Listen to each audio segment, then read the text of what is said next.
Meanwhile, Ben Roethlisberger left Sunday's game with a sprained MCL and a bone bruise, not a tear of his ACL. That part's good news, which will likely sideline him 4 to 6 weeks. Now, the Steelers, without Roethlisberger, will try and catch the Bengals, who improved to 3-0 after rallying to beat the winless Ravens. The Browns fell to 1-2 after losing to the Raiders on Sunday.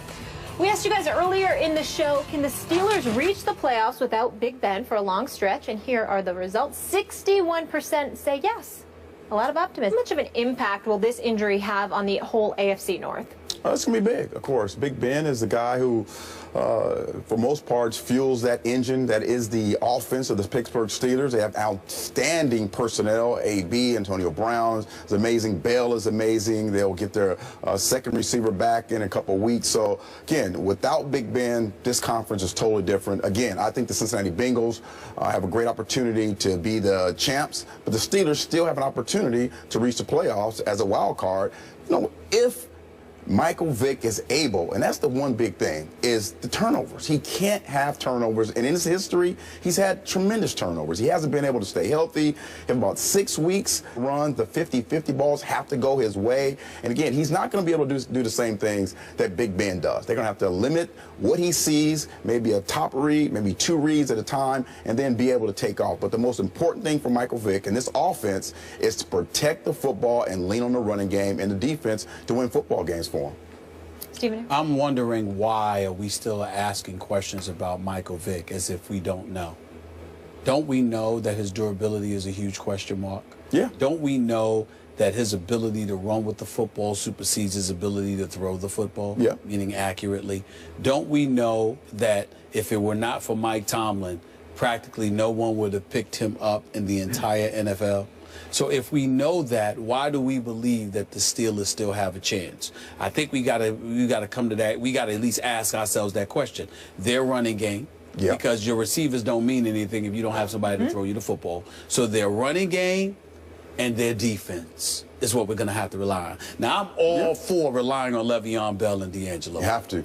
I'm all for relying on Antonio Brown and special teams. I'm all for relying on the occasional deep throw, because Michael Vick can fling that football, and Antonio Brown can catch it. And once Martavis Bryant comes back, the Joy Marcus Wheaton and comes back, the Joy Marcus Wheaton and those boys, I definitely think that they could potentially be lethal, at least with their running game and it being used as a decoy to facilitate some semblance of a passing game.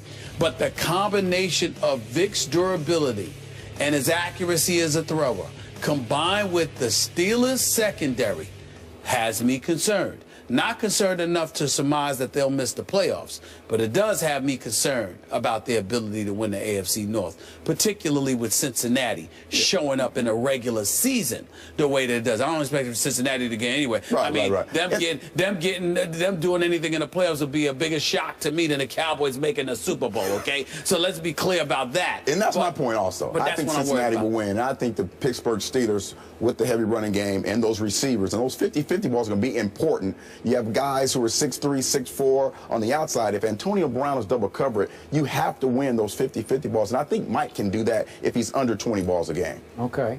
Now, help me out. I don't remember that you had an issue when Mike Tomlin signed Mike. I don't. Okay? I did not. But now you're having real trepidation about whether it's the right fit. Because of how many games Roethlisberger is going to be out. I have no problem with Vic being a backup. I think that they got some huge question marks about him, but I still think that he's a playmaker. What I'm saying is it's an entirely different ball game when you have to come into a game because your quarterback gets hurt, and when you have to stay in for several weeks at a time because he's out. Because now they get to plan for you, as opposed to having to deal with you because modifications must take place, because in the throes of a game, Vic had to come in. Like yesterday, him coming in against St. Louis, as tough as St. Louis' defense can be, I have no problem with that because that's ideal. But if St. Louis got to plan a week in advance for Michael Vick, I would have been considerably more worried. Yeah, but what if the Steelers had gotten to plan plays for Michael Vick to run? Because he tried to go in and basically run what the game plan was, which wasn't fair to Michael Vick. Because he's not been. Well, I'm not denying that, but I'm going by the Michael Vick that I saw on the latter part of his year, Philadelphia right here, and right New now. York. Okay. could you make a case they would have been better off for a 4 to 6 game stretch with Landry Jones as their backup quarterback? I can't because I haven't seen Landry Jones since college. Okay. Well, I saw him a lot in college, and I told you I didn't love him in college. Right. And he played in a whole lot of big football games in college. Yep. And if memory serves, he was their second-round pick because he was a poor man's Roethlisberger. Right. He's about 6'5", I don't know what he is, 235 or 40. He's right out of the same mold,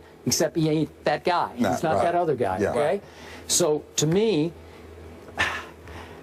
let me just say this before I go on. I wanted to say it early in the show. It kills me that we're having this conversation right now because I hate it when great quarterbacks go down. It is terrible for this league. It's terrible that Tony Romo's not playing right now. You can kid me, I can kid you about I agree with you. but it's just terrible. I agree with you. It's no fun. It hurts the show. It hurts this network. Hey, listen. It hurts. I'm the guy that was on the record, Skip, even with the whole Deflategate scandal. I didn't want Tom Brady to be suspended. I said, who wants to see football without? You're right. You're right. Okay. And do I think it was a cheap shot on Barron's part? It wasn't a cheap shot. He's crawling after Ben, and Ben's trying to go forward. He's trying to run with the football, and it's just freakish. And I don't even know how you can't. It's football. It's just football. You can't legislate it out of football. That was just football, okay? Got it. So now, this division is reminding me a whole lot of the NFC East because there was one really good quarterback. Here, and he's gone. And obviously Eli's still a very good quarterback, so maybe that doesn't apply. But I still don't trust the Giants, maybe even as much. I don't know if you trust them yet. I don't. completely. I'm not going to buy completely into the Giants. So my point is, I'm looking at these schedules, and I'm not as sold on Cincinnati as you seem to be, even though, they just keep proving us wrong so far. 3 straight weeks. I didn't have them in the playoffs. I'll be the first to tell you. So, you don't? I didn't have them in the playoffs before the year started because I had Baltimore in Pittsburgh. But I had Baltimore had a huge injury. Both of us did. Yeah. Both of us did. Well, regular season with the Bengals. That's right. Yeah. They're going to get to the playoffs. Okay. Well, I get it. Because of Dalton. Yes. Yeah, okay. And because you've been hard on Marvin Lewis, because you should have been hard on Marvin Lewis, and this was like a make or break kind of year, and it just seems like they might run out of psychological gas here. They finally say, we keep getting there, now we got to get, and finally at some point, you just don't even get there. And it all gets blown up and you start He's absolutely over, okay? right, Eric. That's exactly how I felt about Cincinnati. Yeah.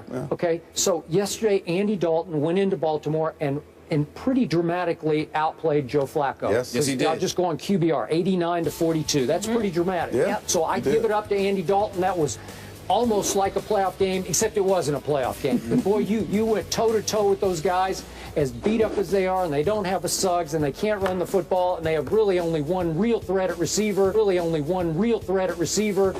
and yet, I look down the schedule for the Baltimore Ravens. Just check it out. Again, I don't want to do every game, but after they go to Pittsburgh on Thursday night, they get the Browns at home. Then they go to San Francisco, and they have San Diego at home. And then they have Jacksonville, St. Louis, at Cleveland, at Miami. You don't think they could get on some kind of a roll just because of the Baltimore Ravens? I think they could, but it's going to be difficult walking into a stadium with one receiver who's 37 and a running game that's so-so, and without that leader on defense and Suggs. And the secondary is not playing very well right now. You know how many people picked them? I know a lot of people who picked them to be in the Super Bowl, to get to the Super Bowl this year. The Baltimore Ravens. Are they suddenly, without Suggs, that much worse than they were in the preseason? Well, you're talking to a guy who didn't pick one receiver to really be explosive enough when we talk about game planning. And I'm just going to try and figure out a way to take Steve Smith out of the game plan, make you beaten with someone else, and then attack your secondary. Those are not good combinations to have if you're a team that is trying to get out of an 0-3 hole. Okay, so back to the Bengals. So you're telling me they got upcoming Kansas City and Seattle at home, then they go to Buffalo and bye and go to Pittsburgh. Are you sure? That's tough. I know, it's tough. That's tough, but they could lose 2 of those games, maybe 3 of those games. They could. Yeah, they could. And then they still have their 3-0 at this point. You have the Ben is hurt. We're not sure what's going to happen. He's probably going to be out about 6 weeks. What if he's not? What if it's 4 weeks? Well, again, they're going to have some leeway there, I believe, in what they've given themselves in a 3-0 start already. So, again, you're talking about a football team that has done some good things in the regular season, and we're not talking playoffs. I'm not going to start the whole banter, wait until January, wait until December. I think that's unfair. This is a football team. 2015 Cincinnati Bengals are different from the last couple of football teams. I think they have enough in the cupboard to be able to win this division. Okay. Did you have them before the year went in the division? No, at the Steelers. Okay, got it. All right. This division certainly up for grabs, and so is the next one we're going to discuss. I'm just not sold on it. He brought up Marvin Lewis. Hey, 12 years, not single playoff victory. It's tough. It's hard for me to look at Cincinnati winning the regular season, though. I'm They're doing not sure their thing. who to blame with that. The East, Philly gets win number 1 after beating the Jets yesterday. So will the Eagles soar to the top of the division? Find out that when we come back.